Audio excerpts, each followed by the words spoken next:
So a lot of you guys don't know that I serve on the board of a local organization dedicated to promoting small businesses here in the New River Valley of Virginia. Well, I was thinking about some of our board members, administrators. They drive some pretty cool cars, and we had a nice day here in June, and I thought I'd show you guys their whips. Meet Mike, meet Teresa, and we'll take a tour of their cars right now. All right, Mike, what do we have here? This is my Ford 1973 convertible Mustang. It's got a 351 Cleveland.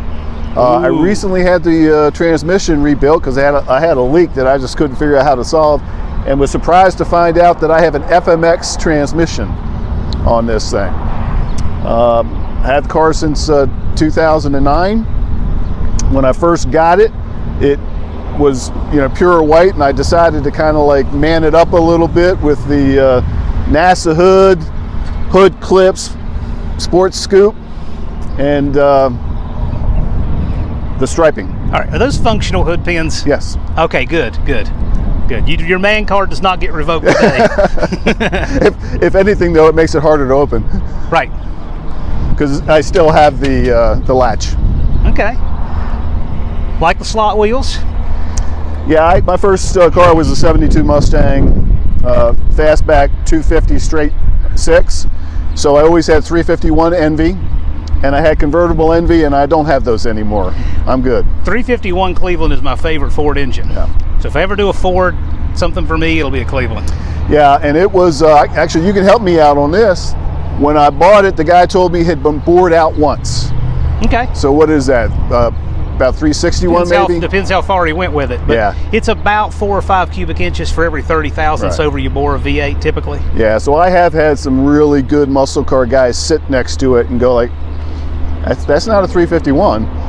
Really? They saw it, so they had x-ray vision to see the size of the pistons? They say they can do it by the hearing. Oh, I'd like to meet those guys. We need to have them on the channel. I like it when people do wheels like this that are period correct for the car. It's so much cooler than when somebody takes a hip and trendy wheel that they started making 2 years ago, and they pick up on a fad and they put it on an old car like this. I think this looks so much classier. We were talking before. I have seen people put Mach 1 stickers on a convertible. Ford didn't make Mach 1 convertibles. The other thing is, anything I put on here, I made certain that you could have bought it from the dealer. Yeah, it looks really good. Good looking car. And it looks good up close too. Yeah. How many miles you have on here? Impossible to say. The odometer had flipped when I got it, so I wouldn't even hazard a guess. Yeah, I was just asking because it looks like a low mileage car. Everything looks really nice. It's been taken good care of, but it gets driven, so. Well, yeah, only in the sunshine. It seems every time I take it out, there's a thunderstorm. So the top does work fine. All right, cool. Can we see the engine? Sure.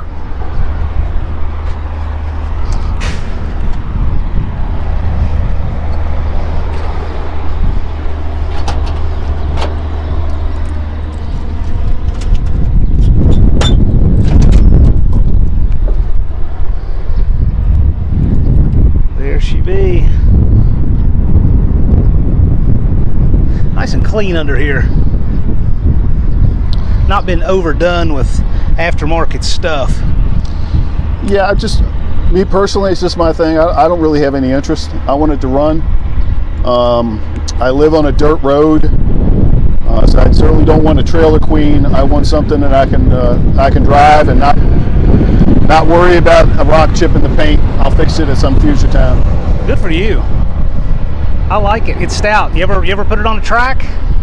No, but I will tell you this. It's highway safe at 65.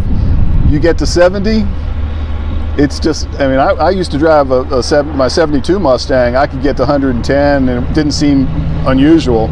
I think it's just, I'm so used to modern suspensions that anything over 70 on this on the highway, I feel a wobble and a drift I'm uncomfortable with. Okay. So I literally, I wouldn't mind dragging it, but I'm not going to go high speed because I don't trust that I can keep it out of the ditches. All right, well, that's what 8th Mile is for. Excellent. Very cool. All right. All right, Teresa, what do you got here? I have a 1979 Pontiac Firebird Trans Am. I got this car in 1994. I purchased it off of my cousin because he drove it to my house one day and said, "Take it for a spin, you'll want it."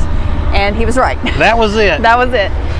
So not long after that, I was able to get a loan for just a little personal loan for what he wanted for it. And I don't think he really thought that I was going to sell it, because even when I picked it up, it was like he had been out riding the dirt roads, and so it was all dusty and everything. And I think he's regretted it, but he knows it's still in the family, and we had this deal that if I ever sell it, he gets first dibs. Okay. So when I purchased the car, it was an automatic. Originally, it was a 4-speed. And so I wanted to put the 4-speed back into it, and over the course of the years I found a 1978 Trans Am that had a 400 big block and a 4-speed transmission, so that became my donor car. So I was able to put all that into this one and get it back on the road. Took some work to fix that mess. Yes. So it's a slow process. I'm hoping to get it pretty much restored to as much original as I can. But again, it's a slow process. You had told me something about the Bird and how it's different, and I'm not a GM guy, but tell me the story about that Bird. Okay, so when I wanted to repaint the car was originally red, and of course everybody's like, "Oh, it's a Trans Am, it's Smoking a Bandit, you should paint it black." And I'm like, no, it was originally red, I want it red. So I started doing the research to order all the decals, and so I researched 79 Trans Ams and red cars, and they sent me decals, and the decal was gold. And I was like, that is not what's on my car. My car was a charcoal Bird. So I ended up sending it back to get the charcoal. And from what I have, to the best that I have figured out, is that this car was probably special ordered.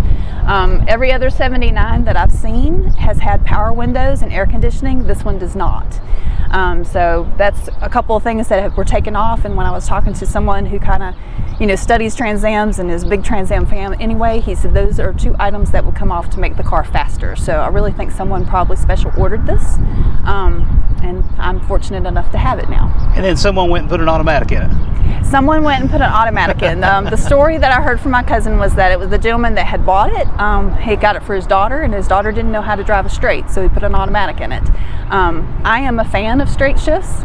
I think they're fun, and so I always wanted to put it back in it, so I was really happy to find another 4-speed transmission to put in it. Did you have that engine built? No, as I said, I just got it from the 78 and popped it in here. Wow, so that engine's original. It's never been apart. No. Cool. Can we see it? Yeah, it's a trick to it. Yeah, we were talking about this earlier. There's a string or something way below the bumper to open that hood. Yep. And you kind of have to pull up on the hood while you pull on the latch. Got an Edelbrock intake. Yes, that was a request for a Christmas present. Looks like an EGR delete. Good deal. And I have a gauge sitting over there right now just because the gauge inside the car is not working correctly, and I'm kind of particular about making sure that my water pressure is not getting too high. So I had that one installed right now until I can get an actual gauge to replace in the dashboard. Okay. Okay. And ironically, this morning on the way over, I found out that my oil cap had came off, and someone had told me that, over the course of time, some of those seals just end up wearing out and they just pop out. So I was fortunate to be able to run by the store today and grab one and put back in there, because I was really nervous about that as well. How about that? Teresa has a problem and fixes it in the field on the way to this. That's a trooper right there. Yeah, there are a couple of guys who's like, "Oh, you're servicing it on the spot." I'm like, "Yeah, I need my oil cap." Of course, you should teach them how. Well, it's a good looking car. Now, did you find all the cosmetic stuff that went with your 4-speed swap? For the most part, I do need to get me a new console. The console was in the old 78. And of course, you can tell that the interior definitely needs some work yet. I would like to get a new console because that one's not really the best, but it works. It's there. It's there. Very cool. And you got the T-tops? I have the T-tops. I love the T-tops. My kids love the T-tops. Got the honeycomb wheels? Yeah, I've always heard them called snowflakes, and that was another thing with this particular car. A lot of the snowflake the wheels will come all the way out to the rim.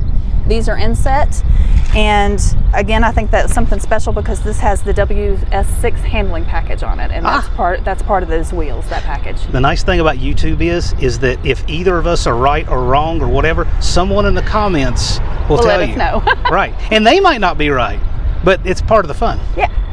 That's how YouTube works. Well, it's a good-looking car. Two good-looking cars here. I invited another one of our members to come out, and she has a square-body Chevy that she's done some minor restoration to, but she is too busy. She is campaigning for public office. So who knows? Maybe we'll see that one day too. But thank you guys. I appreciate you giving us a tour of your cars. You're welcome. Does your roof leak? Yes. I redid the paint, I redid all the seals, and yes, it still leaks. So anytime that I go out to take it to a car wash, I take towels because it's gonna inevitably leak in on me. The T-top question is not does it leak, is does that one not leak? That's probably the better question.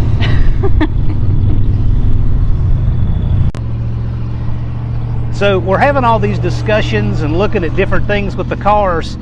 Teresa, have you ever taken this to the track? I have not. I do think it'd be fun, but I have not. We have an 1/8 mile track not 10 miles from here. Maybe we need to settle this. You let us know in the comments if you think this needs to happen and who you think would win. So we've got the 4-speed over here in the Firebird. We got a big 351 Cleveland in this Mustang, but it's heavy. What do you guys think? Let us know. Let us know if this needs to happen. We're not for pink slips. No.